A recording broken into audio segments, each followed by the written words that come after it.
Good morning! Late upload na nga itong videong ito kaya pagpasensyahan nyo na. Sunday nga niyan kaya maaga akong gumising para mag-prepare ng aming almusal. Sunday nga is Palengke Day and Changi Day kaya dapat maaga kaming aalis. Kapag nga tanghali ka umalis, wala ka ng parking lot o di kaya wala ka ng mabibili sa Changi. Mas mura nga sa Changi kaysa sa loob ng palengke ka bibili. Sayang din ang matitipid mo kung sakali. Yun nga lang, kailangan maaga ka roon pupunta. Kasi kung tanghali na, ubos na. Hindi pa nga kami nakakaalis ay nagising na yung bunso ko. Madalas nga iniiwan na lang namin siya kasi nga sobrang daming tao. Fast forward, andito na nga kami sa palengke at kahit alas 6 pa lang ng umaga medyo marami na ng tao. Mas maaga, mas maganda kasi marami ka pang pamimilian. Kapag nanay ka na nga at isa lang kumikita sa loob ng pamilya ay kung saan ka talaga makakamura doon ka.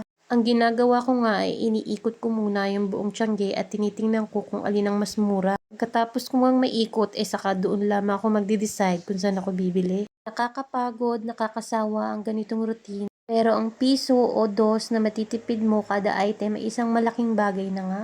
Tumingin na rin ako ng isda at medyo may kamahalan nga sila kaysa sa mga naglalaki. Pumili lang kami nitong buko shake at isda na ilalagay ko sa pinagawa kong aquarium. Fast forward, andito na nga kami sa bahay at prepare ko na yung mga nabili ko.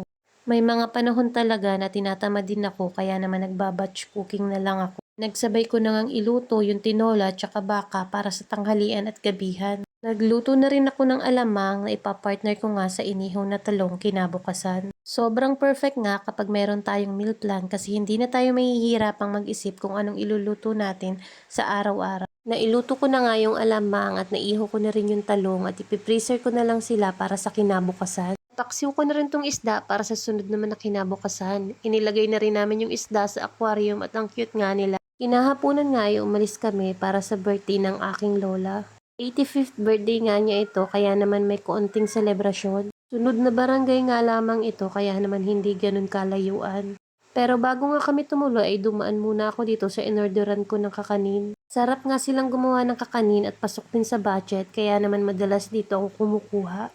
50 pieces na puto at 50 pieces na kutsinta nga itong inorder ko for only 370 pesos. Ang ganda rin ng packaging nila. Kanya-kanyang pledge nga kaming magpipinsan para dito sa handa ni inay. Madami at sobra nga ito kaya naman siguradong kanya-kanyang balot kami nito pag uwi. Happy birthday ina, yun lang muna, bye!